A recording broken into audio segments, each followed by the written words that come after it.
સ્થાનિક સ્વરાજ્યની ચૂંટણીઓની અંદર જે પ્રકારે આખા ગુજરાતની અંદર એક જલવંત વિજય ભારતીય જનતા પાર્ટીને મળ્યો છે, ત્યારે હું દેશના યશસ્વી વડાપ્રધાન શ્રી નરેન્દ્ર મોદી સાહેબ, કેન્દ્રીય ગૃહમંત્રી શ્રી અમિતભાઈ શાહ સાહેબ, એમનો હૃદયથી ધન્યવાદ કરું છું. એમના નેતૃત્વમાં અને વિશેષ માર્ગદર્શનમાં ગુજરાત રાજ્યના મુખ્યમંત્રી શ્રી ભૂપેન્દ્રભાઈ પટેલ સાહેબ અને અમારા પ્રદેશ અધ્યક્ષ આદરણીય શ્રી જગદીશભાઈ વિશ્વકર્માના માર્ગદર્શનમાં જે સ્થાનિક સ્વરાજ્યની ચૂંટણીઓ લડાણી, અને એમાં પણ વિશેષ જો કચ્છની વાત કરીએ, કચ્છ જિલ્લા ભાજપના પ્રમુખ શ્રી અમારા દેવજીભાઈના નેતૃત્વમાં આ બધી ચૂંટણીઓ થઈ.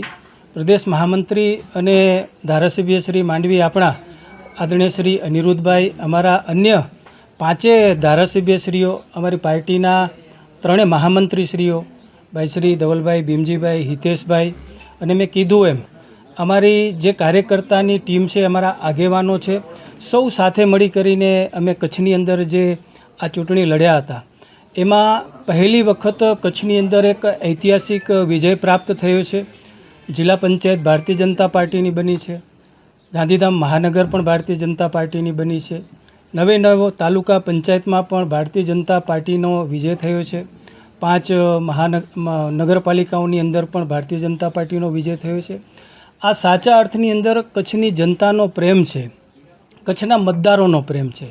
કચ્છની જનતા અને મતદારોએ જેમ 6 ધારાસભ્યો 2022માં ભારતીય જનતા પાર્ટીને આપ્યા હતા, સતત ત્રીજી ટર્મ મને જે કચ્છની જનતાનો પ્રેમ મળ્યો છે, અને આ વાસ્તવિકતા બતાવે છે કચ્છની અંદર કે ધરતીકંપ પછી જે પ્રકારે અહીંયા ડેવલપમેન્ટ થયું, અને નરેન્દ્ર મોદી સાહેબ જેમની દ્રષ્ટિ કચ્છ પ્રત્યે રહી, અને આજે પણ કચ્છની જનતા એમને યાદ કરે છે, એમના પ્રત્યેનો પ્રેમ આજે જોવા મળી રહ્યો છે, ને એ પરિણામ આજે કચ્છની અંદર મળ્યું છે.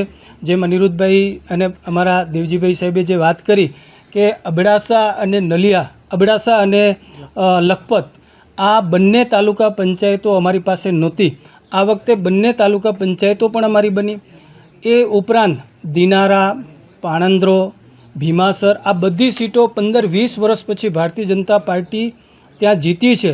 આ જ એક ઐતિહાસિક જીત બતાવે છે, અને કચ્છના લોકો અને મતદારોનો જે પ્રેમ જે ભારતીય જનતા પાર્ટી પ્રત્યે છે, એ સાચા અર્થમાં બતાવે છે. હું હૃદયથી જનતાનો આભાર માનું છું. અમારા મોવડી મંડળ અને અમારા બૂથ્સના બધા જ કાર્યકર્તાઓને હૃદયથી અભિનંદન પાઠવું. દરેક ચૂંટણી ભારતીય જનતા પાર્ટીના કાર્યકર્તાઓ કંઈક ને કંઈક ચૂંટણી છે કાર્યકર્તાઓને શીખવતી હોય છે. કોઈ હાર કે કોઈ જીત ચોક્કસપણે માપદંડો હોય છે. એ માપદંડોના આધારિત કાર્યકર્તા ભારતીય જનતા પાર્ટીનો નવું ને નવું કંઈક ને કંઈક શીખતો હોય છે.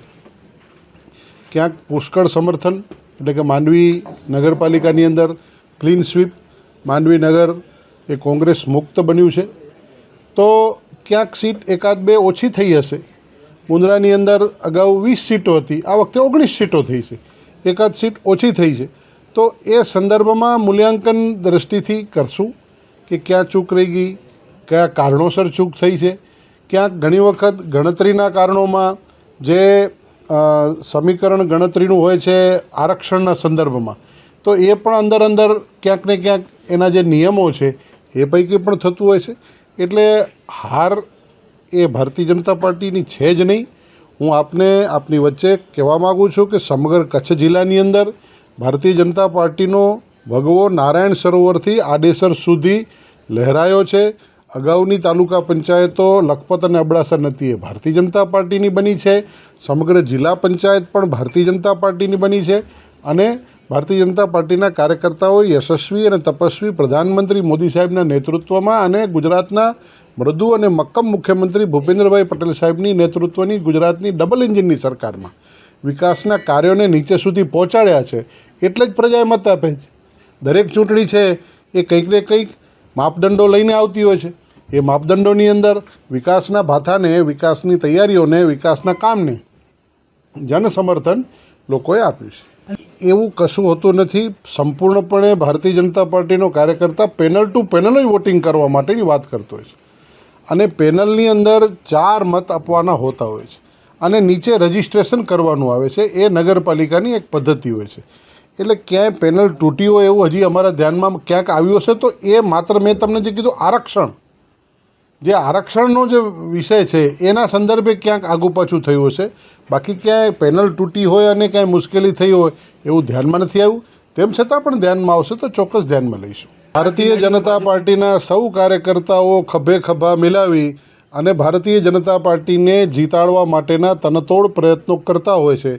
હાર કે જીત, તમે મારું આપને સીધું વાત છે કે જે 2 તાલુકા પંચાયતો નથી એના ઉપર આપનું ધ્યાન જવું એ આવશ્યક છે કે જે કોંગ્રેસ પાસે 2 તાલુકા પંચાયતો નથી એને જીતીને બતાવીશ. એ ભારતીય જનતા પાર્ટીના કાર્યકર્તાઓ જીતીને બતાવીશ. એ ભારતીય જનતા પાર્ટીના વિકાસના કામોને કારણે જીતાય છે. એ ભારતીય જનતા પાર્ટીના દેશના મોદી સાહેબ અને ગુજરાતના મુખ્યમંત્રી સાહેબના ડબલ એન્જિનના સરકારના કામે અને સંગઠનના નેતૃત્વના કામે જીતી છે. એ દૃષ્ટિથી મૂલવવું જોઈએ. એવું કશું જ નથી હોતું, એ તમારો મત છે, પરંતુ આ ક્યાંક ને ક્યાંક આ દૃષ્ટિથી જ થતું હોય છે. લોકોનું માનસ છે એને પણ અમે અભ્યાસ કરીશું અને એ અભ્યાસને જ આપણે આગળ વધારીશું. અમારા માટે કોઈ ચૂંટણી હલકામાં એટલે કે નાનામાં ગણવાની રહેતી નથી. તમામ ચૂંટણીઓની અંદર આ જ પ્રકારે પ્રચાર પ્રસાર પ્રવાસ થતો રહેતો હોય છે અને નીચેથી કરી અને ઉપરના તમામ સિનિયર નેતાઓ, ગુજરાતના સિનિયર મોસ્ટ નેતાઓ પણ તમામ જગ્યાએ, તમે માત્ર કચ્છનો વિચાર કરો છો, હું આપને સમગ્ર ગુજરાતની વાત કરું છું કે સમગ્ર ગુજરાતની અંદર માનનીય મુખ્યમંત્રી શ્રી ભૂપેન્દ્રભાઈ પટેલ સાહેબ, ગુજરાતના અધ્યક્ષ માનનીય જગદીશભાઈ વિશ્વકર્મા સાહેબ અને ગુજરાતના ઉપમુખ્યમંત્રી આદરણીય હર્ષભાઈ સંઘવી સાહેબ, આ ત્રણેય મહાનુભાવોએ આખા ગુજરાતની અંદર ખૂબ પ્રચાર કર્યો છે, ખૂબ પ્રવાસ કર્યો છે. ક્યાંક રોડ શો કર્યા છે, ક્યાંક બેઠકો કરી છે, ક્યાંક ઓટલા બેઠકો કરી છે, ક્યાંક કિસાન બેઠકો કરી છે, ક્યાંક બુદ્ધિજીવીઓની બેઠક કરી છે, ક્યાંક સંમેલનો કર્યા છે, ક્યાંક વિજય વિશ્વાસના સંમેલનો કર્યા છે. આખા ગુજરાતના કોઈ પણ જિલ્લો આ ત્રણેય મહાનુભાવોના પ્રવાસ વગર બાકી રહ્યો નથી. એટલે મહાનુભાવોનો પ્રવાસ થાય એ આવશ્યક છે. એને કારણે નીચેના કાર્યકર્તાઓનો જોમ જુસ્સો વધતો હોય છે.